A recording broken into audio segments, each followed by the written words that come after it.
I started at James Cook University as a first-year student in 1968, and I was a student for 8 years. For 6 years of that, I was a part-time student. James Cook University therefore gave me all my university education, the basis for my future career. It also gave me my first full-time job. It was kind enough to recognise me as one of its outstanding alumni in 2010, so it's very much part of my DNA. And so when the opportunity came to be Chancellor of James Cook University, I saw that very much as a way of giving back to an institution to which I owed so much. I was there in 1970 when we became a university in our own right. So too was my wife, then Chris Austin, and Chris was one of the first-year students chosen to meet the Queen. I was an employee at the time, so I was an usher. She got to meet the Queen. I didn't get to meet the Queen, I think, for another nearly 3 decades later. It's the only example of the monarch giving assent to legislation, the reigning monarch doing so in Australia. And I was reminded a year or so ago by the then Governor-General, Sir Peter Cosgrove, that in fact legislation had to be passed specifically to allow Her Majesty the Queen to perform this function. So quite an historical occasion to be part of, and then for the two of us to now in this new capacity to be part of commemorating 50 years as a university and really 60 years of providing tertiary education is very meaningful for Chris and me both. The really distinctive thing about James Cook University really is its tropical focus.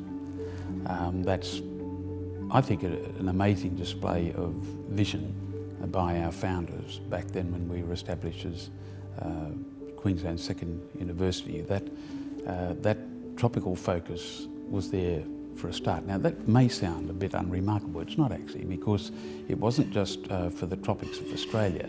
Right from the outset, it was conceived as a university which addressed not just Northern Australia but the tropics worldwide.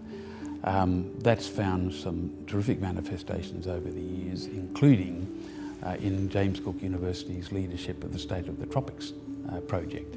Now the State of the Tropics report, led by James Cook University and other universities from institutions throughout the world, culminated in 2014 on the 29th of June in the presentation of the report, and largely through the advocacy of James Cook University, and particularly our outstanding Vice-Chancellor Sandra Harding, we were successful in having that day, the 29th of June, recognised as the International Day of the Tropics. It's also a university where regional and remote is a feature, and something we should be and are good at. I think there's a lot more first in family than at some university, people going to first in their family coming to university. I think there are more, the emphasis and the demographic which requires an emphasis on people with lower socioeconomic status, and crucially important, I think the emphasis on Indigenous communities, what James Cook University can do to help bridge the many gaps that exist for our First Nation peoples. The other thing that I'd emphasise too is that a really important feature of James Cook University education is that you're not within the four walls, so to speak. We have study centres or study presences in Thursday Island, Mount Isa, Orpheus Island, Fletcher View outside Charters Towers and so forth. So there is a very hands-on, experiential sort of approach to education, which I think is a distinctive feature of James Cook University, which we need to be careful not to undersell. I think that's quite important. The memorable events, wow, there are so many, to be honest. The highlight of my year in many respects is the Outstanding Alumni Awards every year, and that is just a knockout. It shows you every year not just the more mature people who've been in the workforce for many, many years, but for the many people who are more recent entrants into the workforce.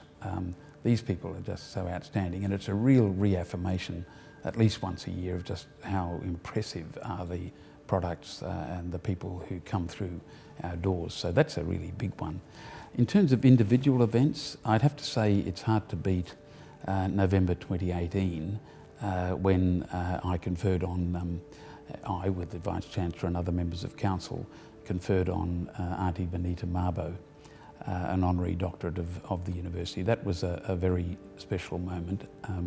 I'd known her late husband, Eddie Koiki Mabo, at James Cook University when I was a student and a worker here, and he was of course a groundsman, and it was at our university he did so much groundbreaking work.